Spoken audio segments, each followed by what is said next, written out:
দর্শক, আমরা যেদিন এই বীজতলাটা তৈরি করলাম সেই দিনই বৃষ্টি হয়েছে। এই জন্য কিন্তু আমরা এই বীজটা ঘরে থাকার পরেও বীজতলায় ফেলাছিলাম না। ওই পাশে 4.5 কেজি বীজ ফেলাইছি, সেই বীজটা সেচ দেওয়ার 2 দিন পরে বৃষ্টি হয়েছে। তবে খুব একটা ভারী বৃষ্টি হয় নাই, তার জন্য কিন্তু বেশি একটা ক্ষতিও হয় নাই। তবে এই বীজতলাটায় আজকে আমরা আবার বীজ ফেলতে আসছি। দেখতেই পাচ্ছেন, আমরা কিন্তু সুফলা ডন বীজটা ফেলাবো এবং বন্ধু সিটের যে 7000 সুপার আছে এইটা ফেলাবো এবং লুজ হাইব্রিড ফেলাবো 1/2 কেজি। এর সাথে আমরা যে করতেছি, এখানে আছে থিওবিট, হিউমিক অ্যাসিড, বোরন এবং আছে হচ্ছে দানাদার ওষুধ। সেই সাথে পোকা দমনের জন্য আমরা ককসিড ব্যবহার করতেছি। এই ওষুধগুলো আপনি যে কোনো কোম্পানির ব্যবহার করতে পারেন, আপনার যে কোম্পানি পছন্দ হয় সেই কোম্পানির ওষুধ ব্যবহার করতে পারেন, এটা আপনার ইচ্ছা। এছাড়াও কিন্তু এখানে দেখছেন এই সুফলাডন কিন্তু কৃষি অফিসার আমাকে দিয়েছে পরীক্ষামূলক।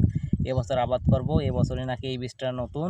এই বীজটা কিন্তু ঘরে থাকে না, এই বীজটা ঘরে সংরক্ষণযোগ্য নয়। তবে এই বীজটা মানে শতাংশে 3.5 মণ প্লাস হওয়ার কথা, দেখা যাক কেমন হয়।